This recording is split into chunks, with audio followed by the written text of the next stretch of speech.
Alhamdulillahi Rabbil Alamin.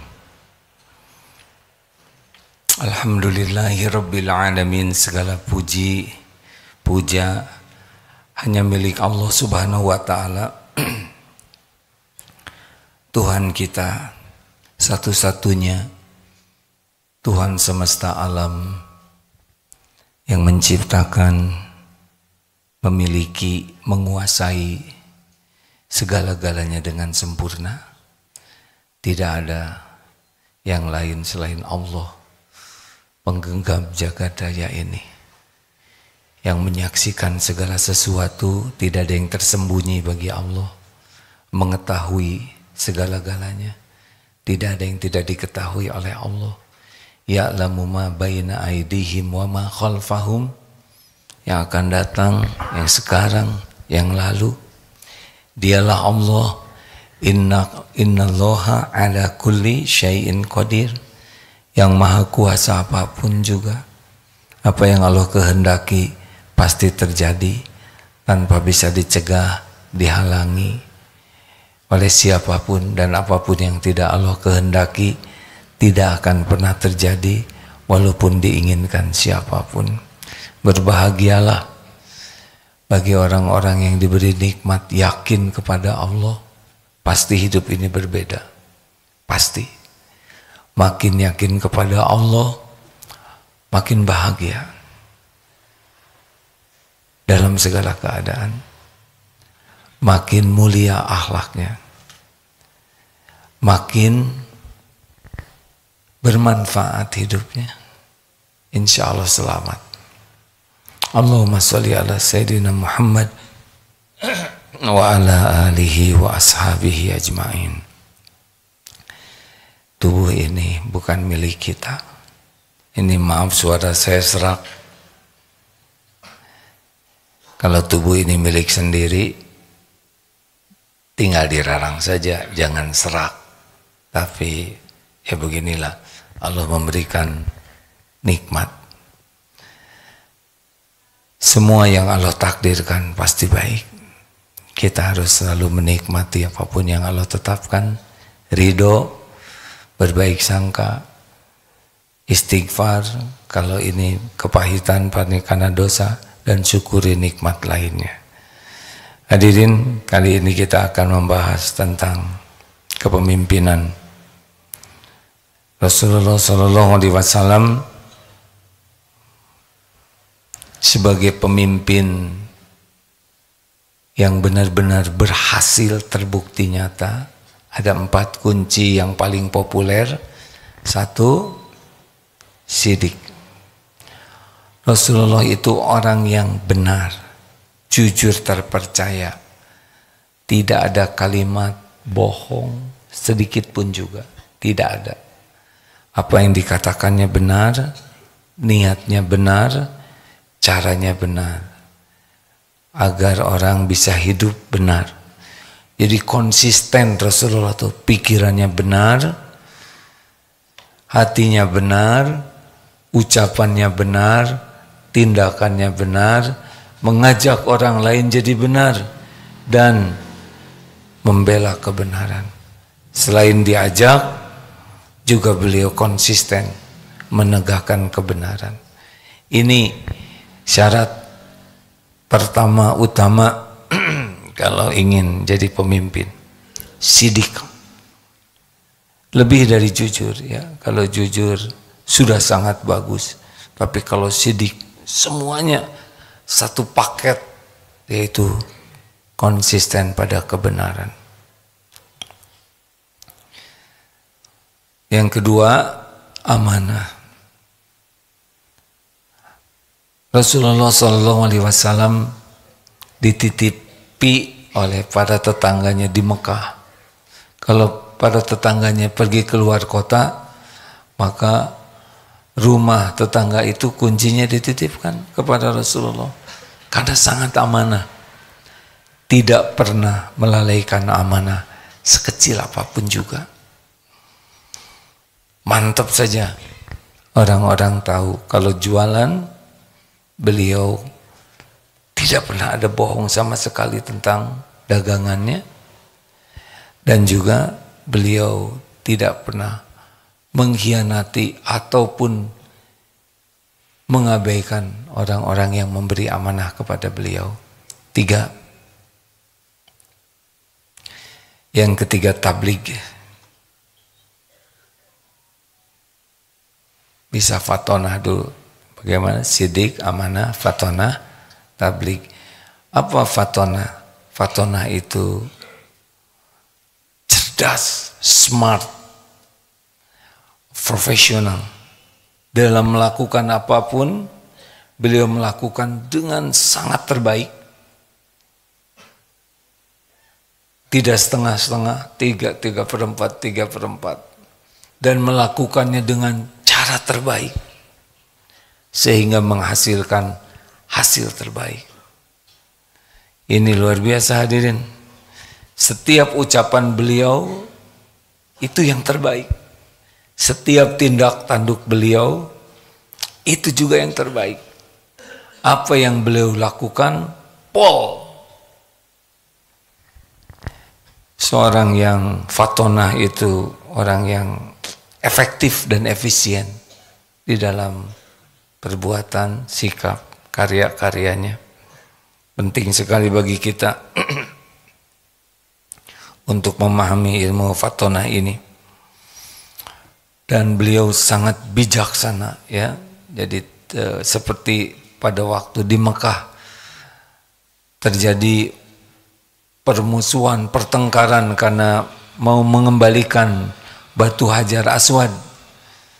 Dan ternyata Rasulullah punya ide sangat cemerlang. Bagaimana beliau membentangkan kain, setiap kabilah memegang kain tersebut, dan Hajar Aswadnya disimpan di kain. Ini tidak terpikir sebelumnya. Bagaimana bisa ada solusi canggih seperti ini? Setiap orang kabilah berebutan ingin membawa Hajar Aswad tersebut. Tetapi dengan sikap beliau yang smart, cerdas, maka setiap kabilah puas. Demikian pula kaum Khazraj dan Aus di Madinah yang selalu perang. Ketika Rasulullah datang, mereka bisa akur.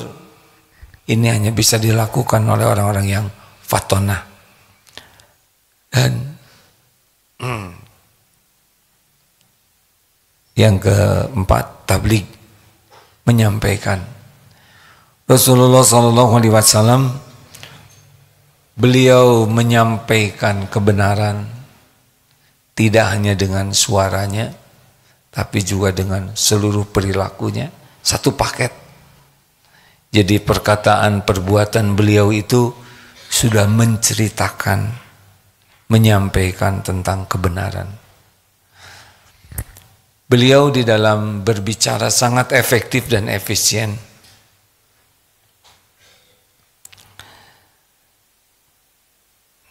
Setiap patah kata yang disampaikannya bersih dari kesia-siaan, bersih dari kemaksiatan. Dan setiap menyampaikan sesuatu penuh dengan keikhlasan dan kasih sayang. Itu paketnya ya, ikhlas dan kasih sayang. Karena kalau sudah dengan kebencian, apakah kita tidak boleh benci? Boleh. Membenci apa yang dibenci Allah. Bukan urusan pribadi kita.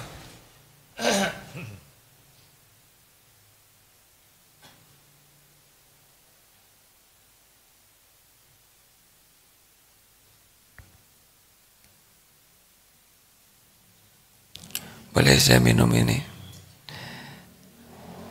Tebak, saya sedang saum tidak?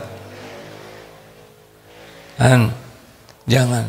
Itu pertanyaan yang mempersulit. Hari ini saya sedang saum dan juga tidak saum bareng. Mungkinkah bisa begitu?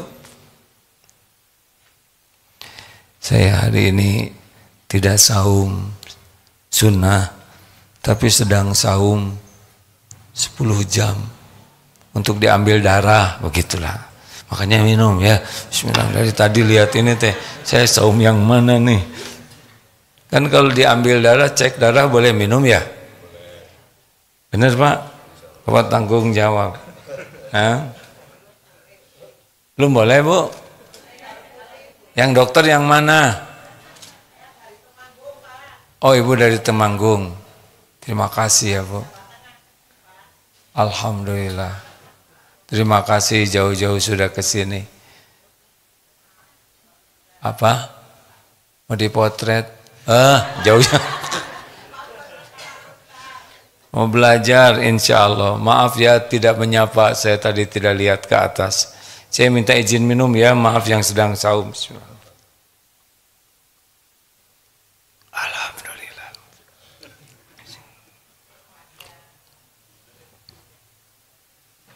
Kalau setiap teguk diapit oleh dua asma Allah, diawali bismillah, diakhiri hamdalah, nikmatnya berlipat-lipat. Bismillahirrahmanirrahim. Apalagi hangat, Masya Allah.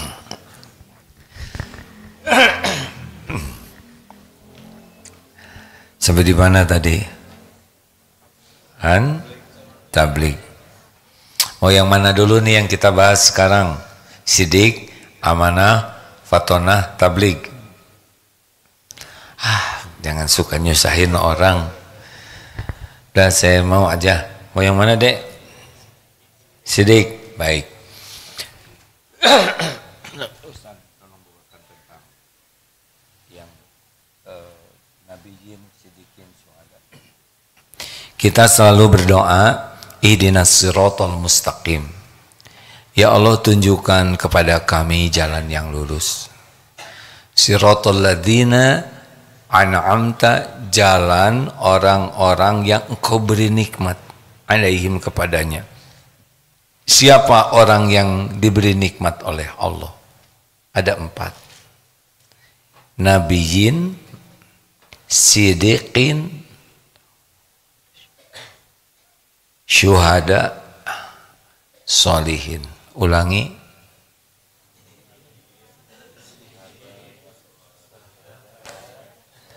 Kita simak ayatnya ya. Ya silakan Ustaz Dery. Quran surah An-Nisa surah keempat ayat 69. A'udzu billahi minasy syaithanir rajim.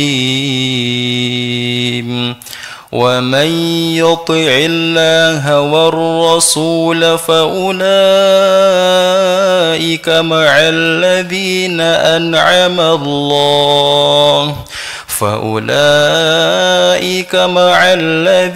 أنعم الله عليهم من النبيين والصديقين والشهداء والصالحين وحسن أولئك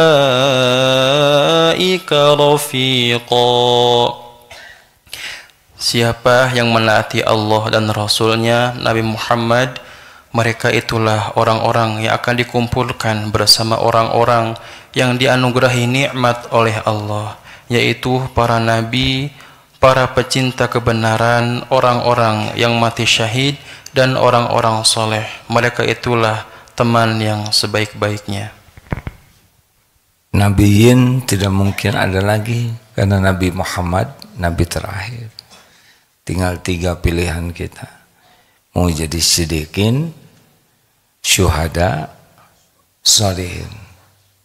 Inilah orang-orang yang bahagia dunia akhirat, diberi nikmat oleh Allah.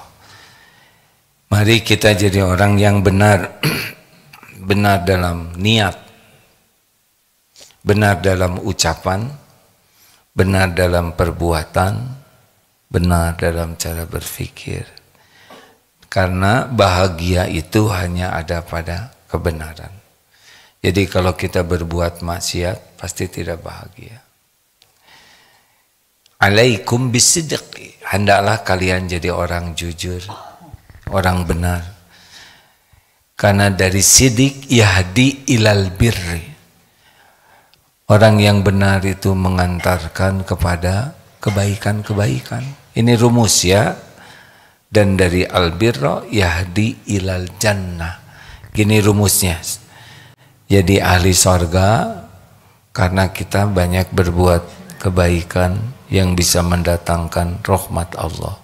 Kita tidak bisa masuk sorga karena amal kita, tidak bisa.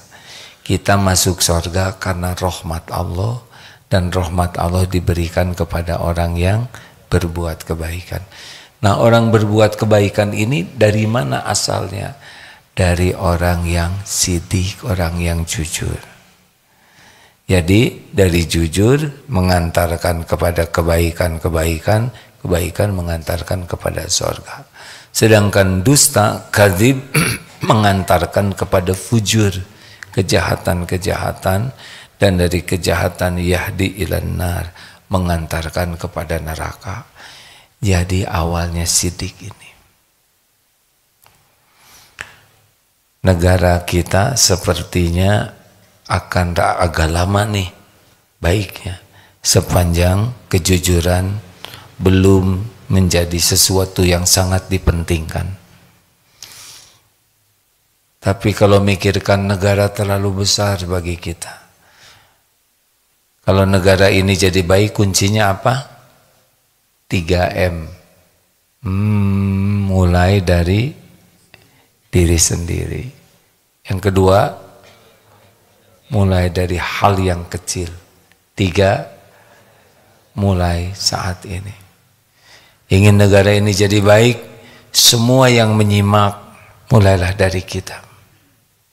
Kita tidak rugi kalau jadi orang jujur selain untung. Bagaimana kalau orang lain tidak jujur, kita yang jujur. Jangan sampai terbawa. Jujur, berikut ini ada beberapa hal yang bakal terjadi kalau orang tidak jujur. 1, orang yang tidak jujur, dia tidak akan pernah bahagia hidupnya. Tidak akan tenang. Kenapa? Secara syariat, orang yang tidak jujur itu untuk bohong aja capek. Apalagi kalau kurang pinter ya. Udah kurang pinter ngebohong capek. Ngebohong itu seperti tawaf berlawanan arah. Ya, jadi Allah menciptakan kita ini, kalau kita mau benar itu otak ini nyaman. Tapi kalau berbohong itu kerja keras otak itu. Karena tidak sesuai dengan kenyataan. Itulah sebabnya para pembohong itu suka melakukan sesuatu yang tidak disadari. Karena tubuhnya ini seperti yang berontak katanya. Jadi kalau orang berbohong tuh tiba-tiba jadi sering kedip, ya. Tidak berarti yang kedip lagi berbohong. Wah, ini keliripan pembohong. Atau suka tiba-tiba mengeluarkan lidah. Jadi gimana? Begitulah ya. Ada sesuatu yang tidak biasa yang tiba-tiba akan keluar dari perilakunya. Atau jadi ada gerakan tertentu atau lirikan mata tertentu. Kata para peneliti, ya, saya tidak mau meneliti orang bohong. Karena tubuh ini lebih menikmati jujur. Jadi capek tidak jujur tuh. Sudah mau tidak jujurnya aja capek, sesudah jadi tidak jujur lebih capek lagi. Karena harus menutupi ketidakjujurannya. Nah, kebohongan itu kan harus ditutupi, pasti dengan kebohongan lagi. Udah gitu capek lagi. Nanti ditutupi capek. Saya tidak tahu ya, sekarang di Indonesia ini sedang heboh kasus fufu fafa fengefri, mengerti maksudnya? Capek sekali tuh yang punya akun fufu fafa itu berusaha menutupi mati-matian. Akun fufu faka afun lagi. Afun kuku papa ini Allah yang tahu, Allah yang berkehendak membuka apapun. Tapi jadi pelajaran besar bagi kita. Tidak ada yang tersembunyi bagi Allah, dan jika Allah mau membuka pasti dibuka. Saya tidak tahu siapa penulisnya ya, dan bukan urusan saya untuk menyelidiki, tetapi urusannya adalah mengambil hikmahnya. Tidak bisa bohong. Dan betapa lelahnya pemilik akun ini takut terbongkar. Betul tidak? Ini pelajaran berharga. Jangan bohong. Kepada pemilik akun Fufu Fafa, sebaiknya gentleman saja kalau lelaki ya. Kalau wanita, ladies aja nggak pantas. Gentleman ngaku ini akun saya. Saya salah. Saya akui perbuatan ini perbuatan yang tercela. Saya menyesali. Saya mohon maaf yang sebesar-besarnya sudah menjadikan kehebohan di negeri ini. Dan saya menyadari bahwa ternyata diri saya ini masih jauh dari layak mengemban amanah apapun. Izinkan saya lebih fokus untuk memperbaiki dulu diri saya sendiri sebelum berkiprah lebih banyak. Begitulah. Bagaimana perasaannya Pak kalau gentleman begitu? Keren. Saya mengundurkan diri dari jabatan sebagai KM di kelas 2B. Gitu hadirnya. Ini yang aku ini pelajar SMP gentleman. Nggak usah kemana-mana ngomongnya. Lanjut. Selamat stres bagi orang-orang yang tidak jujur. Dari awal saja sudah stres. Maling itu stres Pak. Takut ketahuan lagi mau maling. Lagi merencanakannya aja stres. Betul tidak? Kok betul sih? Ya sudah. Ya sudah. Yang nyebut betul kaget. Saya tidak berburuk sangka. Tapi di film-film kayak gitu. Setiap perbuatan dosa itu dua cirinya. Satu, gelisah. Dua, takut ketahuan orang. Udah jadi bohong nih, tambah gelisah. Kenapa gelisah? Karena Allah lah mencabut ketenangan. Ingat baik-baik ya. Hati ini dibulak-baliknya oleh Allah. Pembohong tidak akan diberi tenang. Karena tenang itu kuncinya dua. Maaf. Ala bidzikrillah tatmainnul qulub. Kuncinya ingat kepada Allah. Dan bahagia itu kuncinya dua. Iman dan amal soleh. Maling tidak jujur bukan amal soleh. Itulah sebabnya dicabut oleh Allah. Dua. Yang kedua, orang-orang yang pembohong itu selain dia tidak bahagia, dia juga akan rusak kredibilitasnya. Kalau Allah membuka, hancur. Tidak ada yang percaya sama orang bohong. Dan orang kalau sudah ketahuan bohong, sekalinya dia berbicara benar, tetap dianggap bohong. Ini berat sekali. Membangun kredibilitas itu tidak mudah, perlu waktu. Tapi menghancurkan kredibilitas bisa sekejap. Dibuka saja kebohongan kita. Bahkan kita sumpah. Wah, sumpah apa? Kamu bohong. Ini mah asli. Ya, asli yang bohong. Gitu. Berat sekali. Kalau suami tidak jujur ketahuan istri, itu berat untuk jadi kredibel sebagai pemimpin keluarga. Kalau di RT ada ketua RT yang pembohong, gak dipercaya RT itu. Sama mau jabatan apapun. Termasuk ibu suka berbohong. Mana bu belanjaan? Udah habis pak. Kenapa habis tanggal segini belanjaan? Gak percaya. Tuh, begitulah. Berat sekali hidup pembohong. Sudah dia menderita, hancur kredibilitasnya. Gak bisa, susah. Nanti tiap kita ketemu, cap itu ada terus. Nah, tukang bohong, tukang tipu, gak bisa dipercaya. Kalau jadi pedagang pembohong, orang tidak mau beli lagi. Berat sekali. Gimana dong, saya udah pernah bohong, tapi nggak ada yang tahu. Tobat. Mumpung ditutupi oleh Allah, tobat. Karena orang tidak tahu kebohongan kita, bukan karena kita jago berbohong. Kenapa orang tidak tahu kebohongan kita? Jawab atuh hadirin. Karena Allah masih menutupi. Tobat.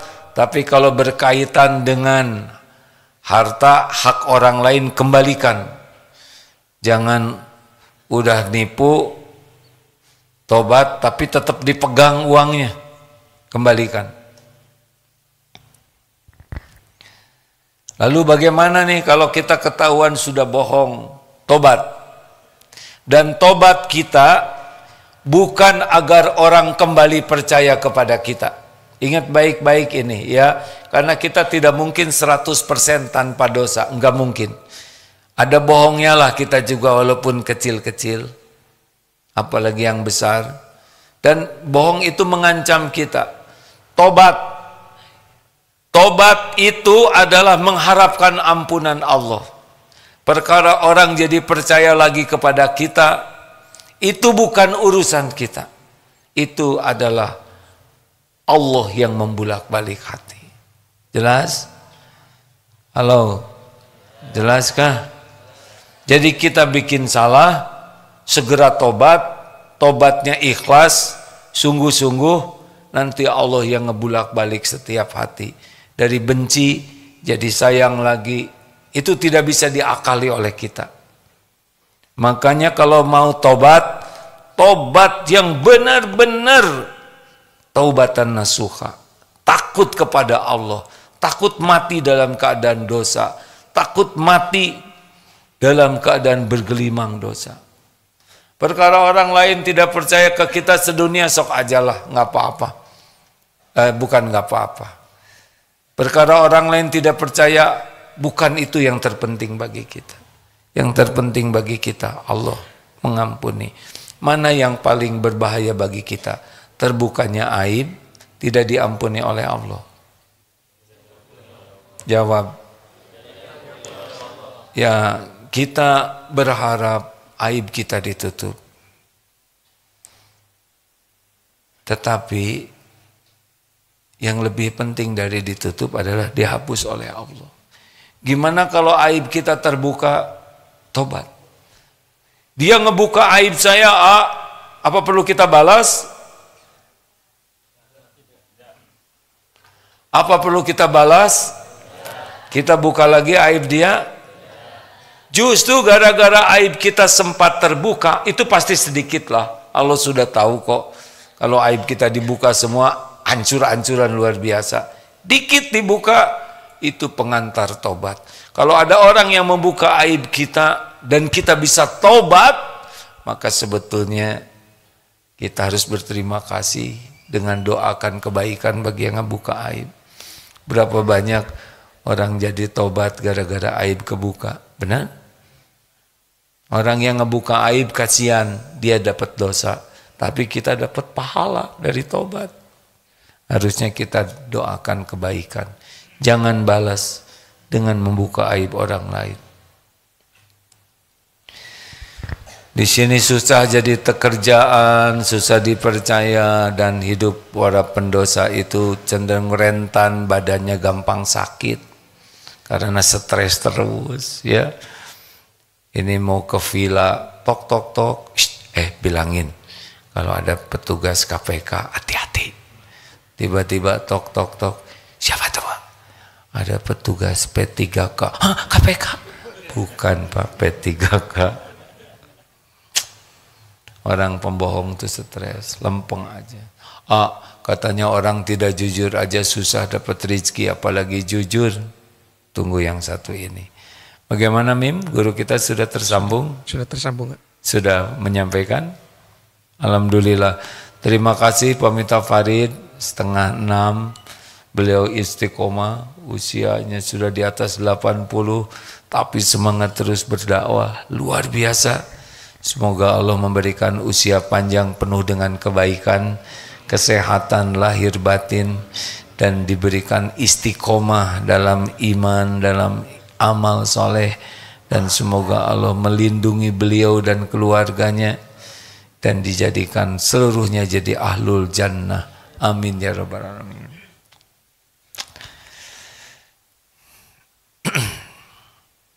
Sampai di mana tadi?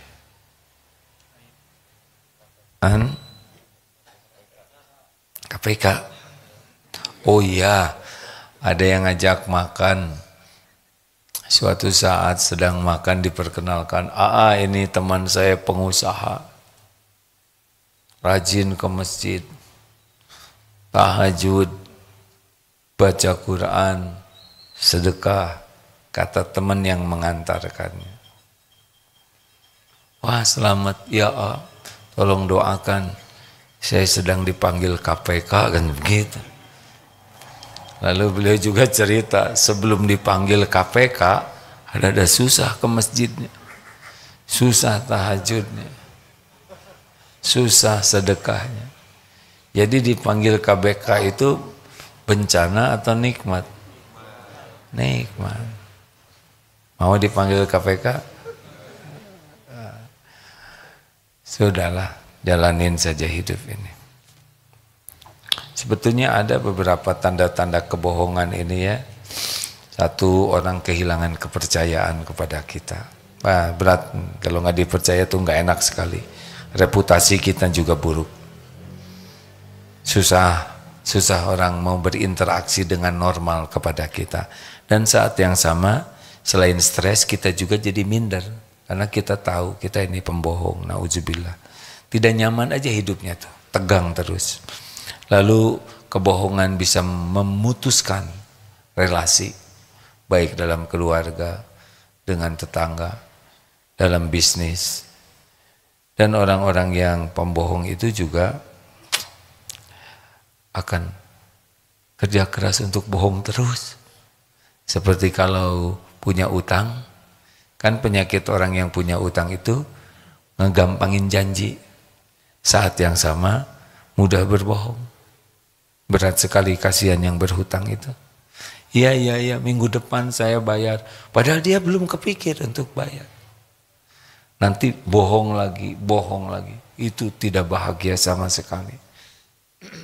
Kalau saudara, ini ada seseorang punya hutang besar. Bagaimana Pak? Saya ikhtiar dan doa, tapi saya belum bisa menjanjikan waktunya.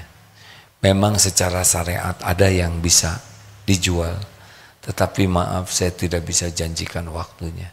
Itu hati saya lebih tenang dibanding nanti Maret, dan itu Juni, udah 3 tahun, dan menghilang. Itu lebih buruk. Jangan, gentleman saja. Kalau kita punya utang, datangi. Nanti dia marah, tapi Allah tidak marah. Yang ngebulak-balik hati dia adalah Allah. Gentleman, ya. Ada gentleman, ada gentleman. Tahu apa bedanya? Nggak penting. Gentleman itu mukmin, gentleman itu beruang, hadirin adan. Sia-sia. Astagfirullah. Ada pertanyaan silakan. Ayo kita diskusi tentang ini. Mim. Tentu saja orang yang pembohong dia akan berurusan dengan hukum. Gini Bung, ngapain lah bohong? Astagfirullah. Mau apa bohong? Allah udah tahu. Mau apa bohong? Rezeki semuanya Allah yang punya. Mau apa bohong? Rezeki semuanya Allah yang menguasai. Jujur saja. Penjahat juga Allah yang ngasih rezeki tapi tidak barokah. Mau diapain sih? Kan? Jujur saja dalam menjemput rezeki. Mau apa bohong? Allah melihat kita setiap saat. Innallaha La yakhfa alaihi syai'un fil ardi wala fis sama. Sesungguhnya bagi Allah tidak ada yang tersembunyi baik di bumi maupun di langit. Yang punya rezeki itu Allah. Nggak usah pakai licik, tidak usah pakai bohong, tidak usah pakai tipu-tipuan, lempeng aja. Penipu Allah yang ngasih rezeki, koruptor Allah yang ngasih rezeki, orang jujur juga Allah yang ngasih rezeki. Bedanya orang jujur bahagia, yang tidak jujur dikasih tapi tidak barokah, sengsara, hina, celaka. Jujur, ya. Bagaimana jual motor ini? Nggak usah pakai bohong. Ini motor tahun 2012 sudah pernah turun mesin, pernah juga kerendam pada waktu banjir, dan juga ini pernah ini bukan motor kuatan Pak, pernah nabrak benteng waktu itu. Yang bannya belum diganti udah gundul, tapi kalau mesin baru diganti oli. STNK 2 bulan lagi habis. Begini keadaannya. Ini bagus karena sudah dicuci bersih. Wah, Dek, sejujurnya saya tidak tertarik kepada motornya. Karena motor ini kelihatannya memerlukan banyak perawatan ulang. Tapi saya ingin beli karena tertarik kepada kejujuran adik. Allah yang ngebulak-balik hati, betul? Kenapa adik jujur? Karena saya tahu Pak, bahwa Allah sedang mendengarkan ucapan saya. Dan saya tahu bahwa setiap ucapan saya akan saya pertanggungjawabkan. Tapi nanti kalau jujur begini nggak ada yang beli, nggak bisa Pak. Yang menentukan rezeki saya adalah Allah, bukan kebohongan. Kalau saya bohong, rezekinya ada, ini laku, tapi saya akan berdosa. Saya belum tentu panjang umur. Uang ini juga akan saya bawa untuk keluarga, bisa celaka keluarga saya. Maaf ya Pak. Bapak juga jangan tergesa-gesa milih motor ini. Bapak renungkan, Bapak istiqoroh. Enggak Dek, saya mau beli aja. Berapa harganya ini? Hanya 8 juta. Nggak usah pakai hanya 8 juta Pak.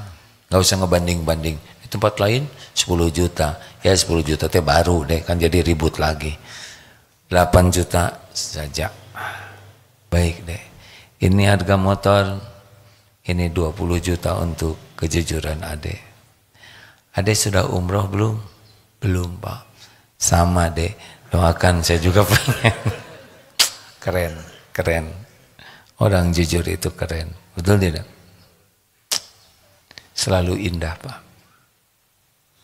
Rasulullah SAW indah dengan kejujuran. Kita tidak akan 100% sempurna. Pasti ada salah, mungkin banyak salah. Tapi jangan bermain-main dengan ketidakjujuran, dan kalau sudah tergelincir, segeralah tobat. Pertanyaan silakan.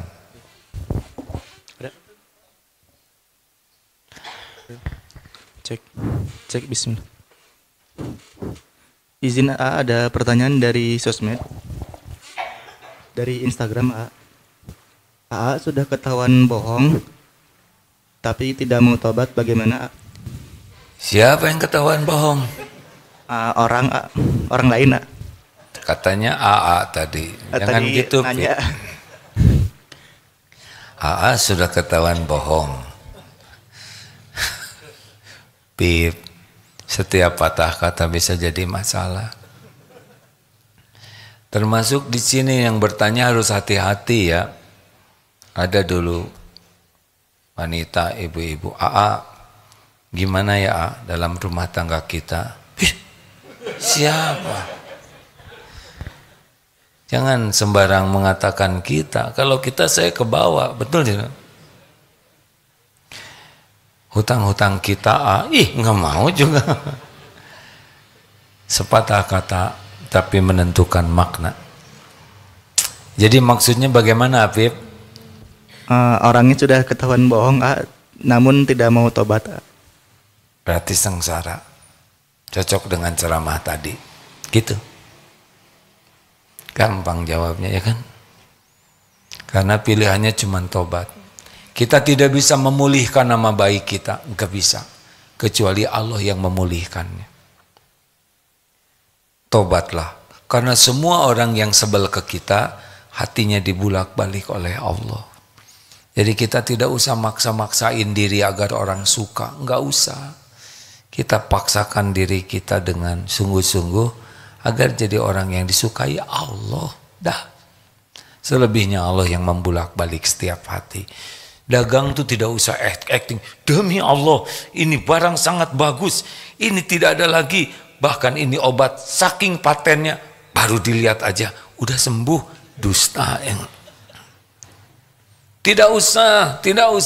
Allah mendengarkan setiap ucapan. Termasuk jadi penceramah begini.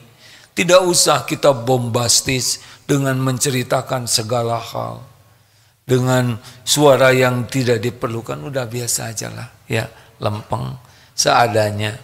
Tidak usah memaksakan diri supaya kelihatan pintar, kelihatan hebat, kelihatan mengesankan. Mau apa? Bicara saja apa adanya. Yang penting Allah yang Maha mendengar, senang. Nanti Allah yang memasukkan ke hati siapapun. Lagi, Pip. Cek. Izin dari sosmed.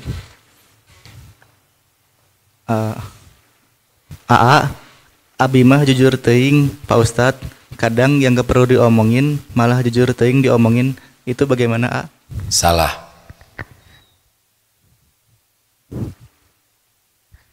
Udah. Semua yang pakai teuing, tahu teuing apa artinya? Berlebihan. Saya mau berkata jujur ya, saudara tuh jelek wajahnya. Ini bukan jujur. Ini ngajak duel lah. Iya, saya jujur. Saya tuh pernah mabok. Bukan, nanti viral lagi. Enggak hapus, Pip, hapus, Pip. Ini kata orang ya, bukan saya. Sekarang mah serba viral. Dipotong dikit jadi seperti saya yang mabok, ya kan? Kalau ada orang yang ngaku-ngaku dosanya, kesalahannya, itu bodoh. Kalau tidak diperlukan. Karena apa yang Allah tutupi, obatnya cuma taubat. Kita tidak diketahui masa lalu kita oleh orang, itu karena Allah menutupi. Karena Allah memberi kesempatan kita taubat. Justru orang yang membuka aib itu orang yang bodoh. Karena nanti dia tidak akan diampuni. Dia udah ditutupi malah dia pamer. Udahlah, tidak usah banyak bicara. Ini saya bicara aja udah banyak tergelincirnya. Tidak aman. Yang aman itu banyak zikir. Ini punten ya, saya 44 menit bicara. Udah berapa banyak yang keluar kata-kata tidak sempat diproses dengan baik. Nyesal. Kalau tidak keluar, tidak nyesal. Benar? Tidak harus kita kejar. Dan sekali kata-kata ini keluar, seperti peluru keluar dari laras. Gak bisa dikejar. Coba yang viral-viral itu gimana ngejarnya? Tapi gimana, banyak tayangan lalu tulisan saya waktu belum punya iman sudah keburu ada. Tobat. Tapi jejak digitalnya ada. Kalau Allah nutup gak bisa dibuka siapapun. Berapa banyak yang, maaf ya, artis yang dulunya belum kuat imannya sehingga banyak terbuka auratnya dan sekarang menutup auratnya. Kalau Allah tutup nggak bisa dibuka tuh. Walaupun mungkin data digitalnya ada, tapi dibuat tidak ada yang mau buka. Udahlah tobat. Lanjut, Bib. Cek. Cek. Ya rahmukallah. Kok ada yang bersin? Ini dari Instagram. Ya. Apakah doanya agar selalu istiqomah dalam kejujuran, dan kalau berbohong untuk kebaikan itu bagaimana ya? Berbohong untuk kebaikan namanya bohong putih. Bukan bawang, bohong putih. Tapi prinsipnya jangan bohong. Seperti apa bohong putih ini? Ini bukan menyembunyikan kemungkaran. Tapi ada bohong yang harus dilakukan, yaitu ketika berperang, bersiasat. Kita tidak boleh jujur kepada musuh. Pak musuh, saya ini orang jujur. Tuh, komandan saya lagi sembunyi. Ini namanya pengkhianat. Jangan nginjak itu. Itu ranjau udah saya tanam tadi. Tidak boleh. Kalau berbohong kepada musuh dalam menegakkan amar ma'ruf nahi mungkar boleh. 2. Bohong yang dibolehkan, bohong suami ke istri. Dengerin dulu. Bukan menutupi kemaksiatan, kemungkaran, tapi untuk membahagiakan. Misal, istri memberikan kopiah dan ada rumbe-rumbenya di sini, ada melati, sini ada anggrek. Kata istri, "Pak, ini kopiah keren loh." Amit-amit, itu melukai hati. Oh iya, keren. Ini belum pernah saya lihat kopiah begini.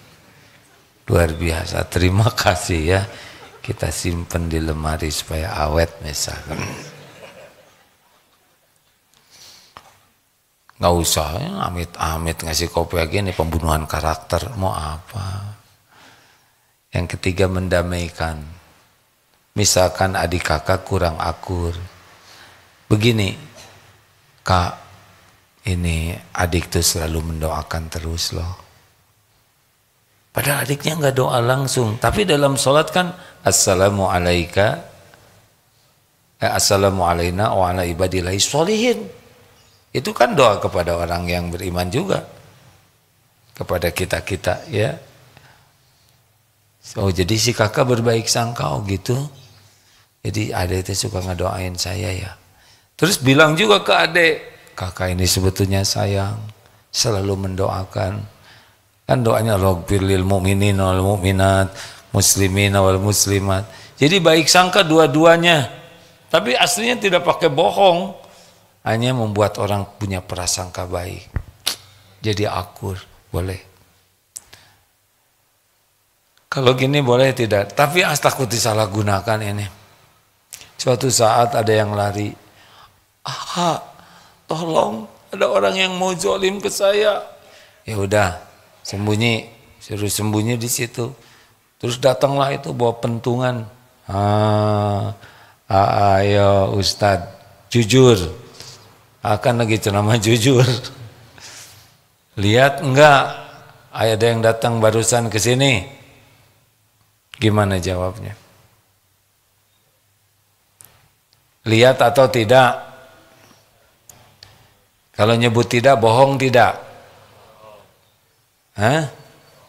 Gini caranya ya. Nanti saya ngajarin yang enggak nih. Apa Pak? Lihat tidak? Barusan ada yang lewat. Enggak lihat. Sumpah loh Benar sumpah. Demi Allah saya enggak lihat. Bohong tidak? Tidak bohong. Tadi di sini saya lihat. Nah di sini saya enggak lihat ya enggak? Ini emang tinggi ilmunya hadirin. Jadi pada bengong begini ya udahlah nggak apa-apa. Ngerti tidak? Tadi di sini saya lihat, tapi ketika di sini saya nggak lihat. Saya udah pindah 2 cm gitu. Udah ini ngakalin, jangan itulah. Pokoknya jangan bohong. Ini ngajarin bohong lagi kan? Tidak bohong kan? Tapi ini hanya untuk darurat. ditelepon oleh seorang anak laki-laki yang naksir sama anak perempuan, "Pak, itu ada nggak neneng?" "Ah, neneng barusan keluar." Padahal mau nerima telepon saya. "Punten, neneng barusan keluar." "Ya udah deh Pak, nggak apa-apa." Bohong tidak? Padahal nenengnya ada di dapur.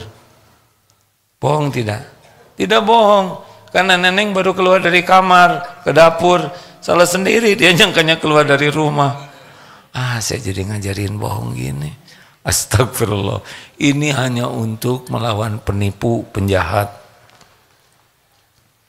Prinsipnya jangan bohong. Terakhir, Pim.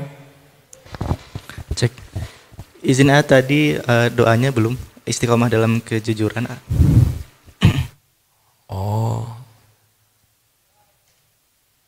Sebetulnya banyak doanya di buku doa. Coba browsing ya di Google, mudah-mudahan ada doa-doa. Karena doa-doa saya belum banyak. Yang doa itu sedikit, tapi mudah-mudahan dikabulkan. Satu, Allahumma ati nafsi taqwaha wa zakiha anta khairu man zakaha anta waliyuha wa maulaha. Ini favorit sekali. Ya Allah, berikan kepadaku jiwa yang takwa. Tuh jadi pengen nangis dengarnya juga. Wa zakiha, dan sucikan jiwa ini. Anta khairu man zakaha, engkaulah sebaik-baik yang bisa mensucikan. Anta waliyuha wa maulaha, engkau ya Allah pelindung dan penolong jiwa ini. Jadi kalau ditolong bisa lebih kuat. Ada lagi yang lebih pendek. Maunya yang lebih pendek enggak? Ya udah, nggak usah nanya. Allahumma, maksudnya diikuti. Allahumma inni as'aluka fi'lal khairat wa tarkal munkarat. Ya Allah, hamba mohon padamu kemudahan berbuat kebaikan-kebaikan dan menjauhi kemungkaran. Keren ya doa itu. Ada yang lebih pendek lagi? Mau? Udah terserah. Allahumma rzuqni istiqomah. Ya udah segitu. Itu doa ulama. Ya Allah, rezekikan kepadaku istiqomah. Kalau doa Quran, Rabbana la tuzigh qulubana ba'da idh hadaitana wa hab lana min ladunka rahmah innaka antal wahhab. Surat apa Ustaz? Ali Imran ya. Rabbana la tuzigh qulubana, supaya jangan dipalingkan hati ini ba'da idh hadaitana, sesudah Allah memberikan petunjuk.